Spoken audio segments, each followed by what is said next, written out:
So in this video, I'm going to cover what even is morality and does objective morality even exist? Because it's a very big issue nowadays. So to start off, morality is basically decision-making system to point out which is right and which is wrong. And just by defining that, we can see it's completely subjective. Like in the definition, we have a decision-making system, which is of course limited. All decision-making systems that we humans have are limited. And also notice that right and wrong are only constructs of the ego.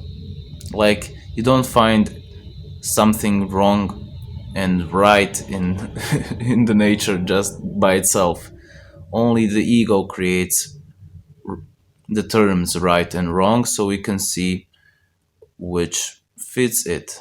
Like if someone is mean to you, then obviously that is wrong because it's threatening your survival. There is nothing right or wrong by itself. The meaning is only created by the person. So, for an example, if someone kills and someone steals or someone does anything you think is bad, just notice why is it bad? What makes it bad? Because that's just reality. That's just life being itself. You are the one who says it's bad.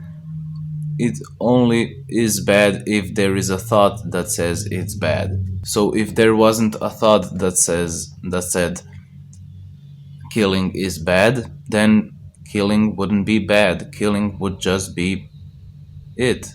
Of course, we need a sense of objective morality because how can the society function properly if we don't have some basic rules on which we should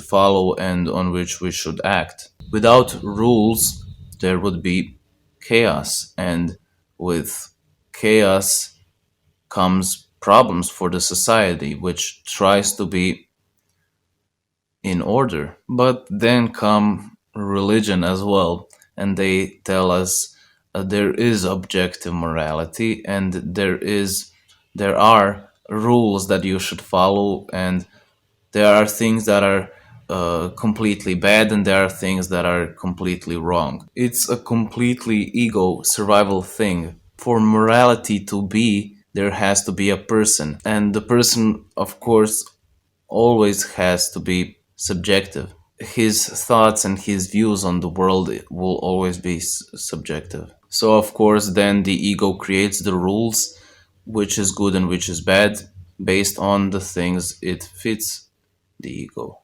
Notice that morality is discrimination of reality. For something to be good and moral and right, there has to exist something which is not right and which is wrong. And that means that there are parts of reality which are not good, which are not perfect. But notice that reality is perfect and reality is exactly how it should be. Only the ego or the devil creates an image of an imperfect reality and says this is good and this is bad. Only the ego creates division in unity. Only the ego creates hell in heaven. So when you fear the devil, fear yourself because you are the devil.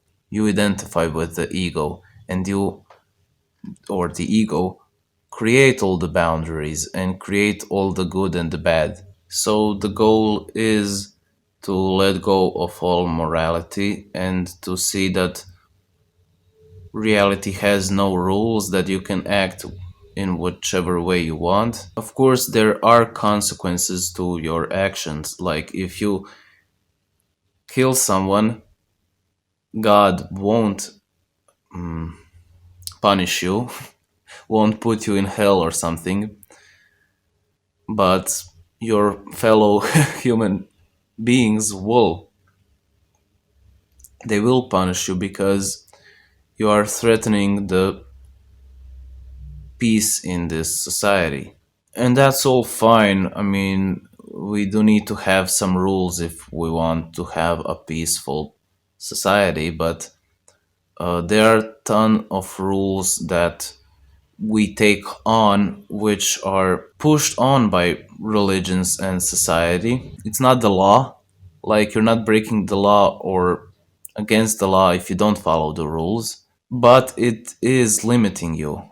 Like, if you have a sense of this is good and this is bad, and you have to act on that if you want to be a good person, then of course you're limiting yourself to only that thinking and to only those actions. And you're not being authentic, but you're actually just following what, and being a sheep, you're following what is being told to you. So, for an example, the church says marriage is good and you should wait with relationships until marriage. Notice that is just limiting yourself. You are repressing your sexuality and you're repressing your desires and needs just because it's good and moral to do in the way that the church says. Or in the same way that, for an example, being mean to someone. Church says being negative and being mean to others is bad, so you should only be positive and you shouldn't, and you can't be mean to others. Notice that that's also just limiting your freedom. If you have a desire to be mean to someone, you're just then repressing yourself by telling yourself you shouldn't act like that. And still notice that there is goodness, there is love, and when you act from love, then you're considered as good. But you don't need rules for that. You can act in whichever way you want. If you're not loving today as you were loving yesterday, that's fine as well. Like, there is no one objective outside of you that is saying like this is a good person and this is a bad person and you should act like this and you shouldn't act like that. No one will judge you. You can act in whichever way you want, and that is a permission to do anything, to kill someone if you like. But obviously that won't lead you far because, like we said, there are rules in society. And also notice that without rules, you can, like I said, still act in a loving way. If you're healthy, if your mind is peaceful, there is no need for the ego. There is no need for acting in a selfish way. There is no need for killing and stealing and being mean to someone. If, like I said, everything is fine and you are coming from a peaceful and loving place. So religion isn't actually helping you with this, with morality. Like, religion isn't helping you to solve the underlying issues, but it's telling you to act in a sense that, in a way that, like, you had everything solved.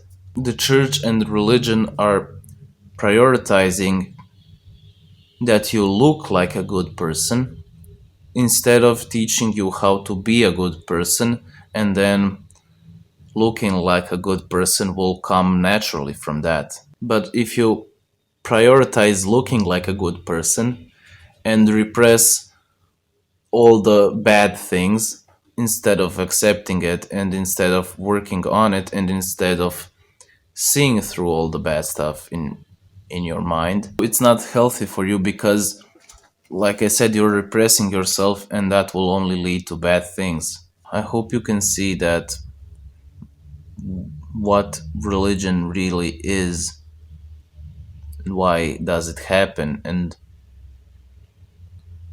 how it is only limiting you. And that's it for this one. I hope you enjoyed the video. If you like the video, be sure to like, comment, and subscribe. And yeah, I guess I'll see you in the next one. Bye.